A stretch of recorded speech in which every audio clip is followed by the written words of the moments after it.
Good night and welcome to Mindful Live 133. I am your host Nathan Springer. Thank you for being here. I'm streaming live, as I said, on TikTok, on Instagram, and on YouTube.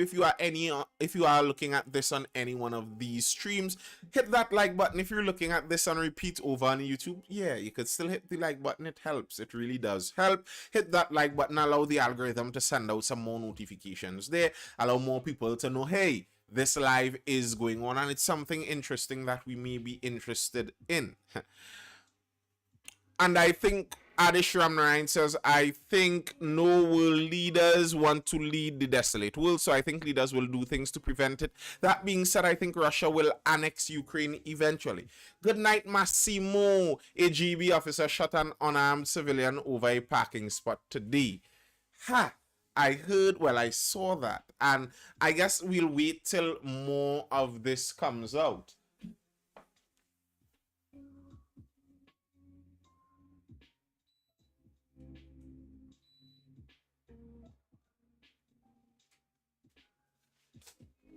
Yeah, I guess we'd have to wait until more of that info comes out to really know exactly what went on. But yeah, I saw that one today, Mr. Enrique.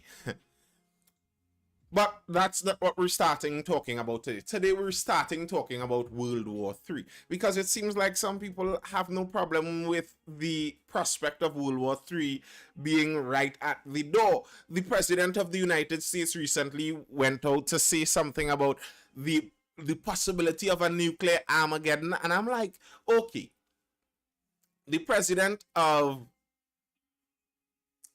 the global police, as they put themselves, is saying that the prospect of a nuclear Armageddon, you know, that word's supposed to be bringing some kind of gravity with it, some kind of seriousness with it. And he said this, and like nobody's paying any mind to it. And I'm wondering, do people have no mind for World War III out there? Massimo Original says, do you believe that when basically all economic value, less consumption, is because of the labor of interconnected semi-autonomous machines, that world government, especially, I'm not getting fully what you're saying there quite yet when the full thing comes in.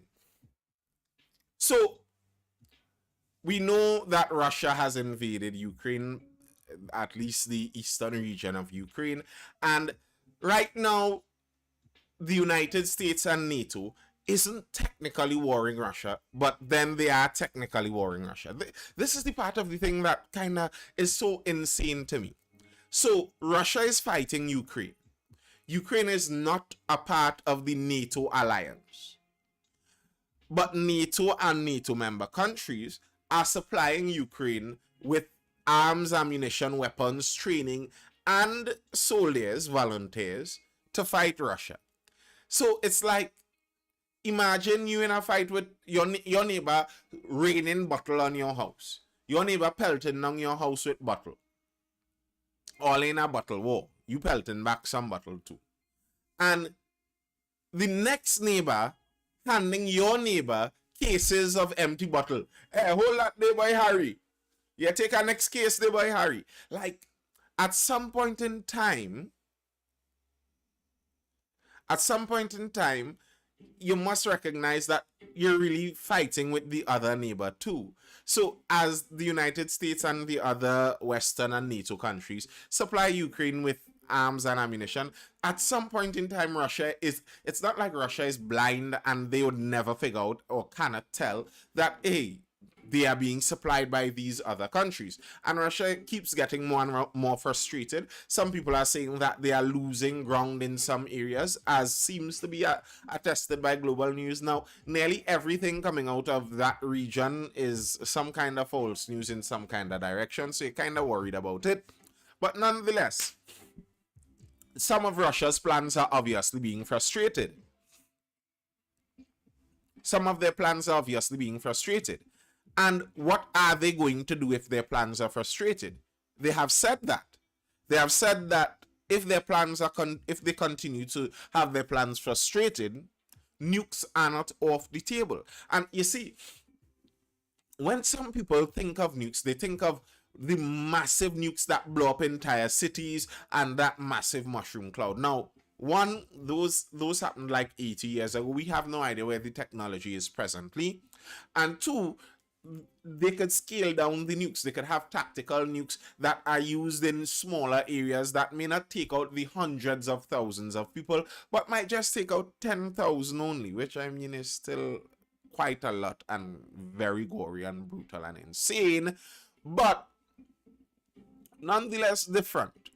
And the idea of nukes, the idea that makes it that nukes are not supposed to work, the idea for that is that we are supposed to believe in the principle of mutually assured destruction. That anyone who has nukes, anyone who has nukes is supposed to have the idea that I won't use nukes because if I use nukes, then someone else is going to use it on me and destroy my whole country, and all of us are going to be destroyed together. So we have mutually assured destruction, so none of us use nukes. But that's with two people who have nukes. Now, if Ukraine has no nukes and Russia decides to drop a small nuke in Ukraine, is the United States going to nuke Russia over Ukraine? What's the actual deterrent there? Because let's say Mr. Putin uses a nuke in Ukraine.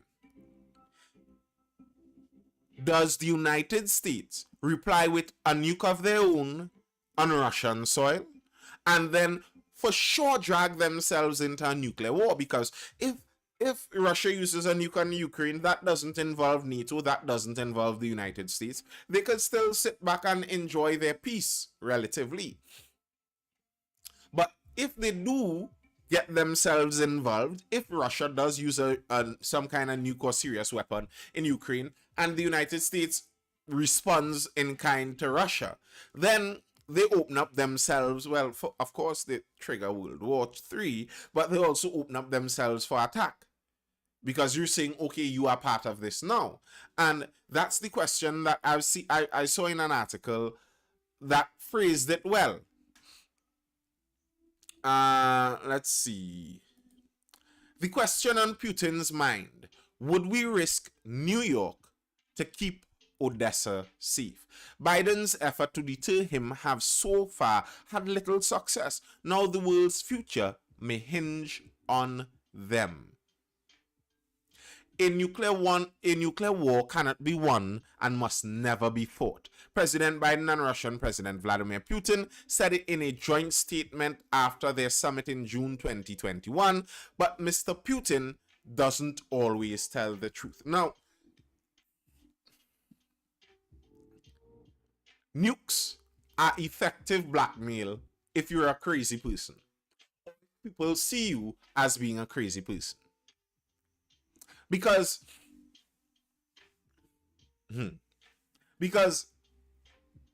if I threaten you with nukes, the only thing you could threaten me back with is also killing me. But that does nothing to unnuke you. Like if Putin somehow gets a nuke to drop somewhere on mainland United States, even if they carpet bomb the entirety of Russia afterwards, that doesn't undrop whichever bomb was already dropped. So it's really a testy thing. You don't want to test a crazy person to see what they would do. And now, as someone said here, we need to denuclearize North Korea. Well, that's the thing. Just as Mr. Vladimir Putin is showing his will or idea, the inkling of a will to use such weapons, we have the madman over in North Korea sending missiles over Japan into the sea. Lobbing missiles over Japan into the sea. Just, testing them out. And what he's doing by that, just by the way, every time he does that, what he's doing is allowing you to see what he can do with a nuclear bomb. Because each time he sends one of those intercontinental ballistic missiles, the ICBMs, he's saying, listen, there's some time I could attach a nuclear warhead to this. And just as far as this goes, a nuclear bomb could go too. It's a threat. And the possibility of what weapons may exist. I was watching this recently. Now they were showing some nuclear forces in Russia mobilizing, which is scary in itself. And then I saw something about a Russian submarine with a very unique bomb. Russian submarine with nuclear tsunami technology vanishes. One of Russia's nuclear-powered submarines, named Belgorod, has reportedly vanished from its Arctic harbor, and Western countries fear it could be gearing up to test its advanced weapon systems. Belgorod is believed to be armed with Poseidon nuclear torpedoes that supposedly have the ability to traverse hundreds of miles underwater and induce nuclear tsunamis near coastal regions.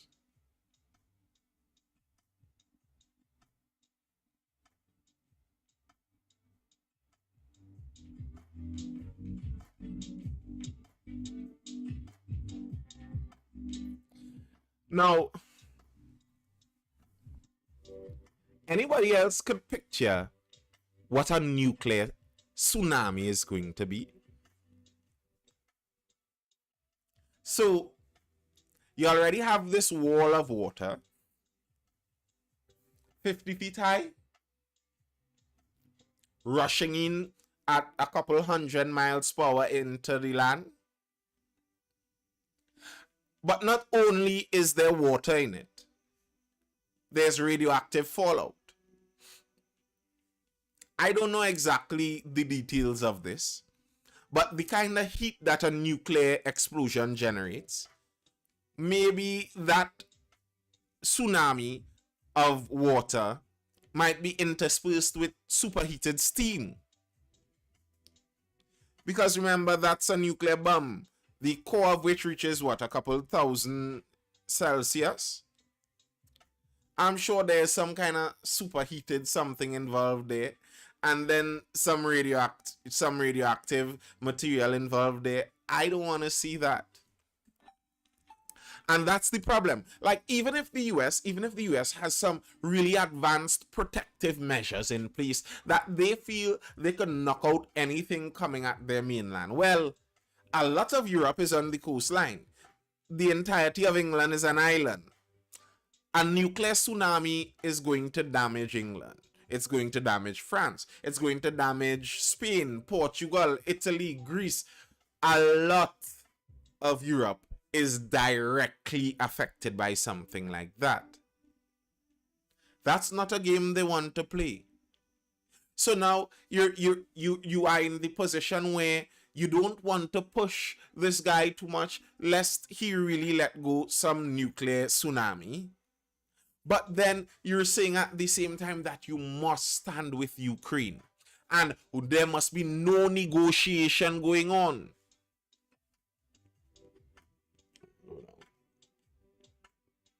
Yeah, there must be no negotiation going on. I believe the Ukrainian president recently signed a decree that basically says they are not going to negotiate with Russia. They are not going to compromise. Now, I was seeing Elon Musk recently. He was out there saying, listen, maybe we should be looking for a treaty.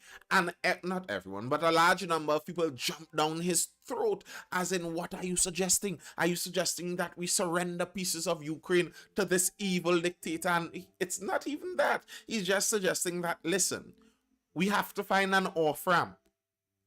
If Putin is on the highway of war, and you're saying that you are going to fight him to the end, you must recognize that the end for a nuclear superpower involves using nukes.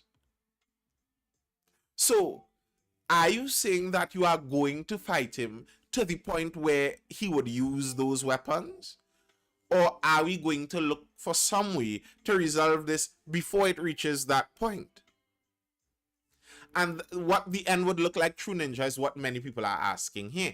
What is the negotiation that is going to happen? So, as some people have pointed out, there were some negotiations that took place before. There were some deals that were close to being signed where Russia would have gotten pieces of eastern Ukraine, and Ukraine would have promised that they were not going to enter NATO, and then things returned to whatever they were in, that kind of weird balance. But people are like, no, no, we are not going to negotiate. So if you are not going to negotiate, then what does that leave?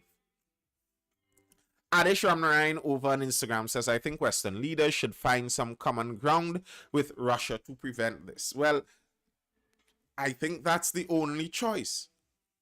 Now, the kind of unfortunate part in that is I think the Ukrainians may be getting the worst out of some of these deals, because the West keeps supplying them with enough weapons to keep fighting the Russians, keep dying, but they would not have enough weapons to win. The West is not going to. So recently, Ukraine was asking for certain specific weapons, weapons that have the capability of reaching further inside of Russian territory to, really get this war going. And the West said no, because they don't want it, that they give Ukraine a certain weapon and then Ukraine uses that weapon to hit serious Russian infrastructure. Because it's this silly balance that is going on, this silly balancing act where, you want to supply the weapons to Ukraine, but you're trying not to get Russia too angry at the same time. So yes, we are supplying the weapons to your enemy, but at the same time, don't get too angry with us. So we're balancing that. That sounds insane to me. That sounds like a recipe for disaster. It's understandable why Russia doesn't want Ukraine to join NATO. Man don't want NATO forces on his doorstep. Correct. That is true. And the truth is that deal was made when Russia devolved the Soviet Union, when they broke down the Soviet Union and returned to Russia and returned some of the states to being independent states. The deal was that NATO was not going to expand eastward closer to Russia. There was supposed to be barrier countries protecting, as it were, Russia from the West. But that isn't what is going on right now. Now, the thing is, while that is an argument for Russia, on Russia's side, that NATO is encroaching on their territory, on the side of Ukraine and the Estonias and Lithuanias, etc., etc., etc., you could ask if the country then has no ability to make choices for themselves. If you are a Ukrainian and you're saying that I want my country to go about and do this thing, join NATO, well, that's up to the citizens of this country. You would say it's not up to Russia per se. Russia shouldn't have a say in that matter. But then, on the other hand, that's thinking about things in the fair democratic world. That's not the reality of the world. The reality of the world is the people with more power, they determine what goes on. When the Roman Empire was conquering through the entirety of Europe, I am sure there would have been some Europeans who would have liked to establish their right to exist. The Gauls out there in what is modern day France and Spain, etc., they would have liked to say that the Romans don't have the right to take our land from us. Well, they did. And if Russia has the might, the power to be able to influence you and say, well, we don't want you heading in that direction, and you don't have the power to stop them from doing it, well, what's going to happen then? I guess we're finding out. I'm not saying you were saying it's right, GFKL. I think this whole thing is one of those very difficult global problems. Many people, I think, fall into the trap where they try to see global problems through just the good and bad, the black and whites, and who is the good guy and who is the bad guy. Who do I support? And who do I vote against? Who do I cheer against? And in looking for things in that kind of simplistic way, sometimes it could make certain problems impossible to understand. So I think I understand why Russia would want to attack, but that doesn't make it right. And it doesn't make everything that Ukraine says right also. I saw the Ukrainian president, was it yesterday or today? He was out there saying that NATO should should launch a preemptive strike on Russia to make sure Russia doesn't get the ability to use nukes. And I'm like, sir, hold up. What are you talking about a preemptive strike? There's nothing like a preemptive strike. They're starting World War III. If NATO launches a preemptive strike in Russia, that's just starting. Yes, yeah, listen, let me pull up that article so that the people over on YouTube, if you're over there on YouTube, you know, you are able to see the articles as I read them. Preemptive strike.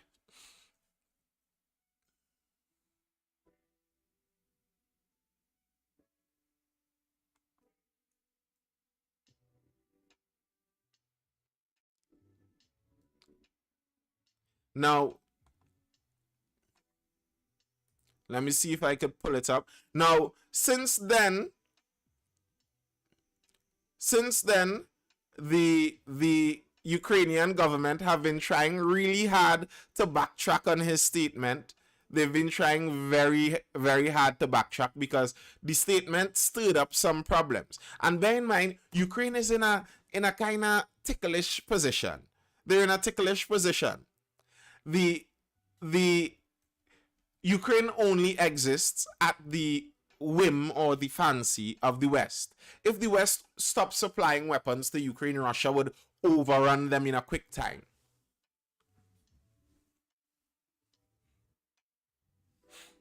If the West stopped supplying weapons to Ukraine, that's it for Ukraine in a quick time. So they're there trying to, make sure to sound confident in their own nationalism, but at the same time, you kind of have to be at the beck and call of the Western powers because we need you all to supply the weapons. If the West stops it, then you have to get a negotiation with Russia. A lot of the gangster talk that they could throw Russia's way is only because they have the support of the West. All right, let's read this article out of the Kiev Post. Kiev Post. Zelensky reference to preemptive strikes forces staff to clarify statement. In a speech on October 6, President Volodymyr Zelensky stated that NATO's goal was to make it impossible for Russia to use nuclear weapons. He made a broad appeal stating, I once again appeal to the international community, as it was before February 24th, preemptive strikes so that the Russians know what will happen to them and not vice versa.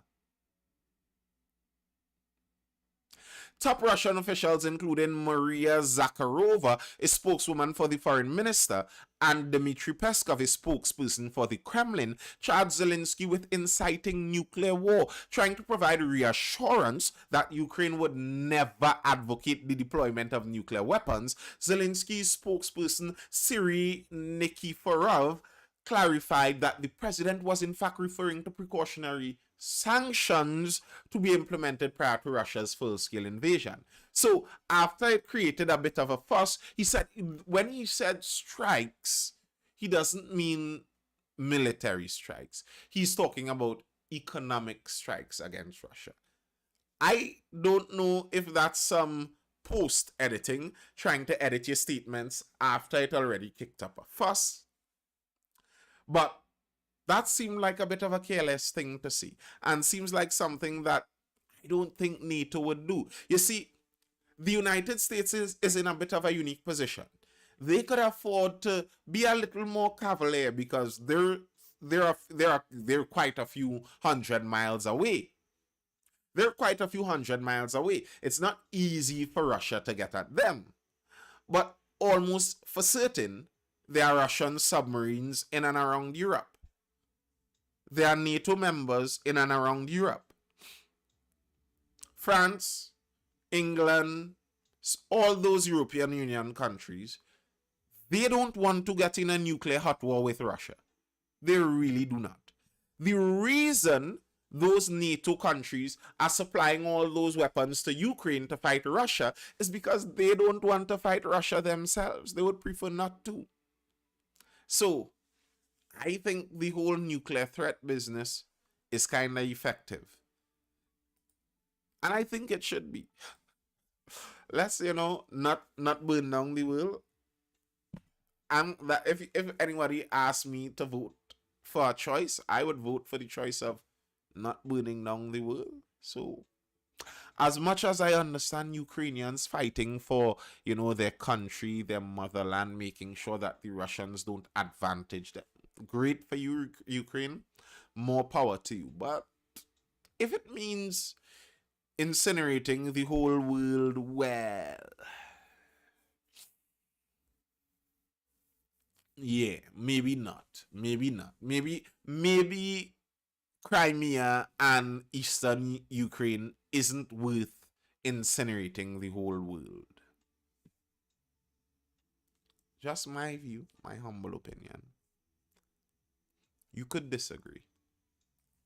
All right, all right.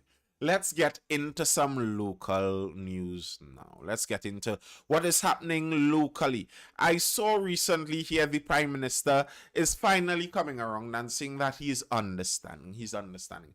And I appreciate that. I appreciate that from the Prime Minister. After this week of placing their feet squarely down their throats, not just in their mouth, not just in their mouth.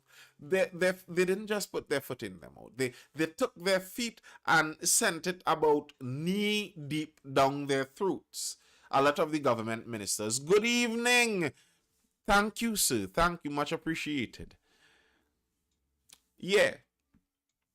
And the Prime Minister came out to acknowledge that, and he is trying to temper the tone. When you zoom out, World War seems so stupid. It is. It is.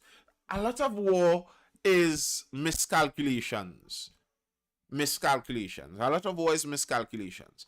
Somebody thought that they would have been able to do something a lot easier than it turns out, and then this person doesn't like that, and they try to do something about it, and etc., etc., etc. A lot of war is miscalculations. It does seem stupid, but it's very understandable when you see human nature.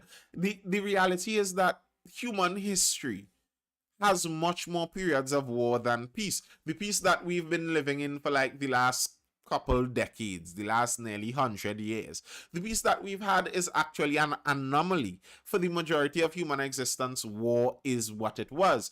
If you say something and I don't agree with it, and my group says something and you don't agree with it, how are we going to get about to figuring that out? Until we figured out, hey, we could just discuss things. That's why freedom of speech is actually so crucial. But until we could just discuss things, well, we'll fight for it and winner take all. I disagree with that. This war was very well calculated. I don't know. Nuclear weapons are the reason for peace. Yes, to some extent, JFKL, it is to some extent. But nuclear weapons are the reason help to bring peace because the idea is because of the mutually assured destruction. But I think if Russia is able to show that mutually assured destruction actually isn't very assured, people may be able to use nukes and they aren't going to lose their entire country over it. Like, I don't think the United States is going to nuke Russia if Russia uses a nuke. If Russia uses a nuke in Ukraine, I just don't think that is going to happen. And that nuclear blackmail ability, the ability to keep the global police at bay, the United States, is exactly why countries like Iran, they're thirsting for a nuke. If Iran could only get a nuke, that means they could do what they want and tell the United States, you all ease back there before we nuke you. Can you cover the Superior West incident where 2 students were nearly beaten to death by a gang because he spoke up against an individual who was aggressively manhandling a girl? All right, since you brought that up, Massimo, I'm going to head over to that one time because I was going to talk about that incident actually. So let's jump into that incident that happened in a school here in Trinidad. Mother of boys beaten by school gang wants drastic action. Fearful for the safety of her 2 sons at the Superior West Secondary School, a mother is appealing to the Education Minister, Dr. Nayan Gadsby Dali, to take drastic action. I have no intention of burying my sons. I am asking the Education Minister to step in, pleaded the mother during an interview yesterday. Police confirmed the Guardian to Guardian Media that they had received 75 reports of violent altercations involving students from that school so far this year. 75 this year. Now, 2 months for the year already went for the July-August vacation. There was the Easter vacation. Before Easter vacation, there were some more hybridized classes with COVID. Through all of that, 75 reports of violent altercations involving students from that school. And I've been in secondary school. The majority of altercations I recall in my secondary school time did not reach the level of police reports. If these are reaching the level of police reports, I would say that these violent altercations are pretty serious. So 75 pretty serious violent altercations in one school. Now, I'll take this moment to drop the ad. What a way to segue. But long has it been seen, many studies have shown it, a large part of what makes schooling difficult, public schooling difficult, isn't the teachers, it's the students. It's the students. Sending disciplined children into a school atmosphere with indisciplined children is a recipe for disaster. It doesn't work. It pulls down the disciplined children. It doesn't help the indisciplined children. No, it distracts and pulls down the disciplined children. There are studies that have shown, I can't remember the exact figures, but I believe it could have been something like an 80% decrease when you have indiscipline increasing in a school, and 80% decrease in the performance of students who normally perform well.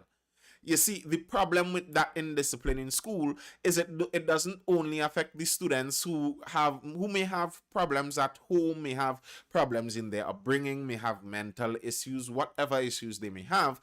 Those issues don't just affect them. When you put them in that school environment, you put them in that closed, locked in, institutionalized environment, they affect the other students too.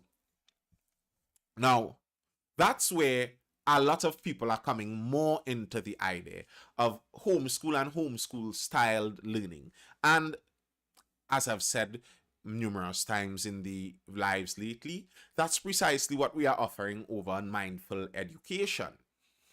That's the educational service that we provide, I provide. It's pod learning, pod style classes where the teaching style isn't classroom teaching style, but it's homeschool teaching style, and we have classes ranging from preschool to lower primary, upper primary, lower secondary, upper secondary. Can you get back to the PM and his party? Yeah. And we have that range going through there. If you are interested in such, hit us up over on Instagram, mindful_education. If you are interested in those pod style classes or personal tutoring, we also offer that too. And this is a big reason why a lot of that more personal style teaching, and it's in person, it's not virtual learning, it's in person classes, small homeschool style teaching. And the reason a lot of these style of classes are becoming more useful, are becoming more used, is because of things like this. When parents look out at the school environment, look out at the school institution, and they wonder, is it safe for my child to just be put inside of that institution? For quite some time, many parents thought of it as a conveyor belt. You put your child in at 3 into early childhood, and the education system is going to educate your child and give you back a nice, mature, well-rounded, educated child at 18, 20, whatever age. That's not how it works, really and truly. And that's what this mother is finding out here. The woman whose name was withheld to protect the identity of her sons, ages 15 and 17, claimed some students were members of a gang of gangs at the school and have been terrorizing other students. Recalling what her sons told her, she said on Tuesday her 15-year-old son went to the aid of a female student who was allegedly being manhandled by a male student. The boy said there was an altercation. Later, around 12:50 p.m., the boy and his friends involved in the incident earlier, who are allegedly members of a gang, attacked her son in his classroom. It so happened that my small son, big brother, was in the class with him. He pulled one of the gang members from beating his little brother and they start to fight, while another gang member jumped in and continued beating my small son. The other gang members blocked the door so no one could get in or out, like a hostage situation. The mother claimed they continued beating her sons. The gang inflicted physical harm on my sons. One was knocked unconscious by one of the gang members who hit him in his head with a metal chair, while the other, small son, was beaten where he had to play dead for them to ease up on him. The mother claimed that no school official called her or took her sons to be medically examined. While students have been suspended in the past for fighting, she said the school, the ministry, and the police must take stiffer action to dismantle the gangs and arrest the high level of indiscipline and violence in the schools. That's insane.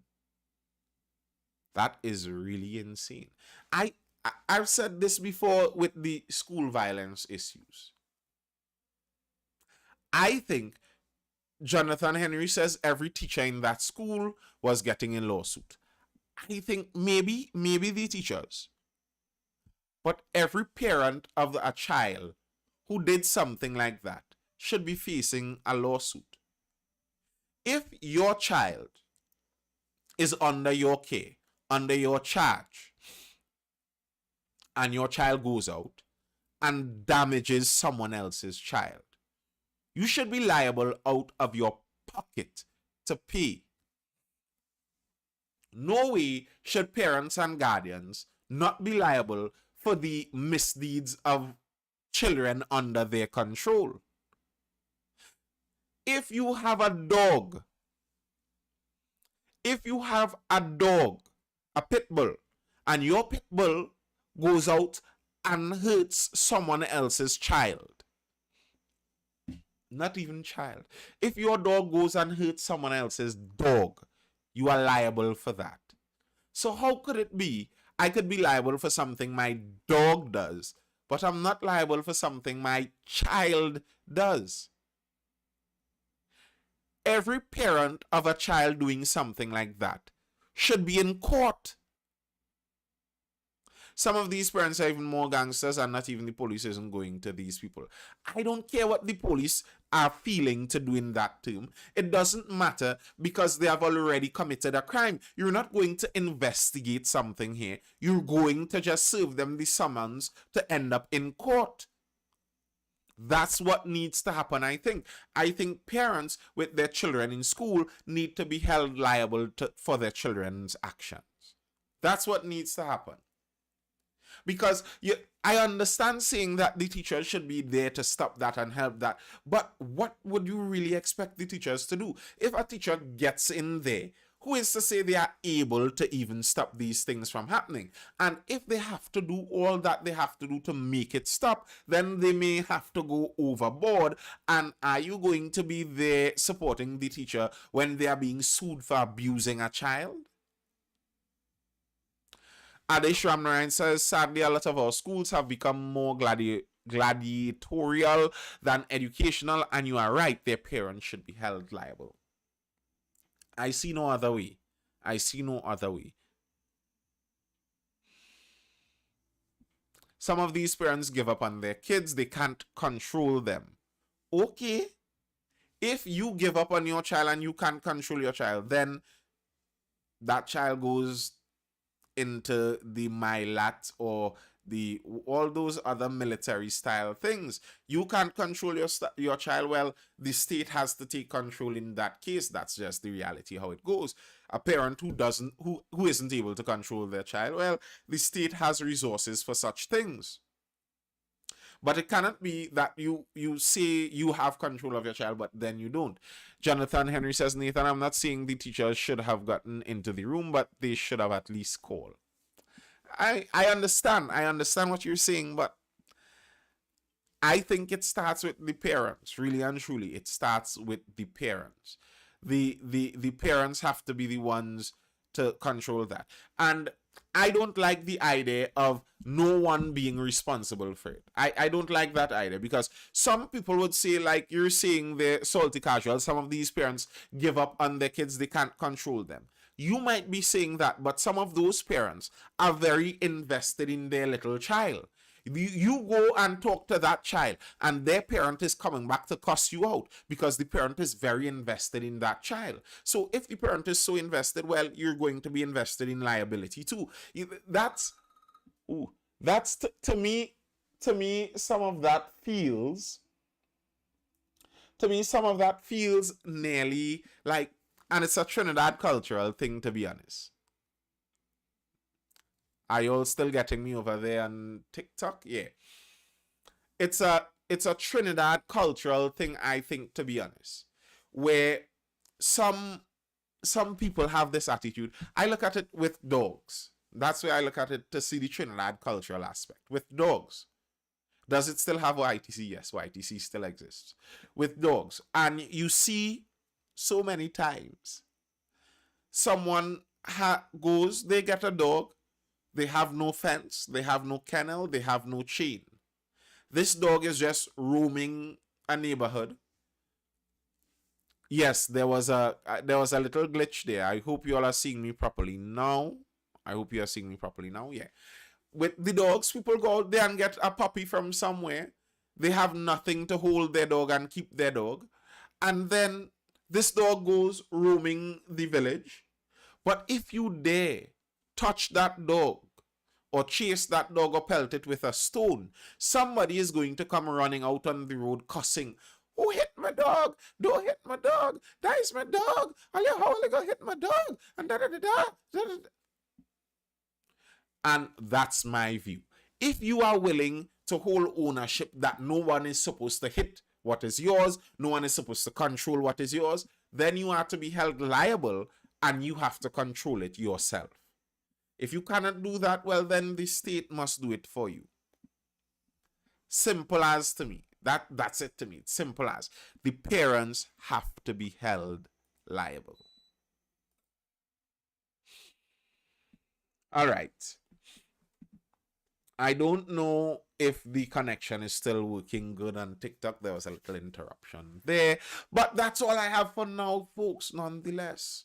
I thank you all for tuning in. I hope you're educated, informed, or entertained. Are there any further comments or questions before we dive out?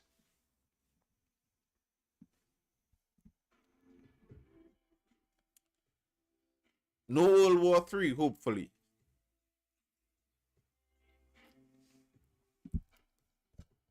And you know the United States like to put their bases right here. So you know if World War III going on. Fun. All right. That's all, folks. No further questions or comments. All right. If so, I will see you guys for the next Mindful Live. That would be next week, Monday. Next week, Monday at 9:15 p.m. I hope you all will tune in. Thank you. It was most educational. Have a good night. Keep up the good work. Thank you, Mr. Adish Ramryan over there on Instagram. I thank you guys for tuning in. It's fun. I enjoy doing this. I will see you guys for the next Mindful Live, as I said, Monday evening at 9:15 p.m. If any one of you are interested in the pod style classes, in the pod classes, on average there are around 6 students per class. They are in-person classes with homeschool style tutoring and teaching involved. If you are interested, head over to Instagram. They're mindful_education. Follow me over there and find the contact information if you would like to register. All right. See you guys Monday for the next Mindful Live. Peace.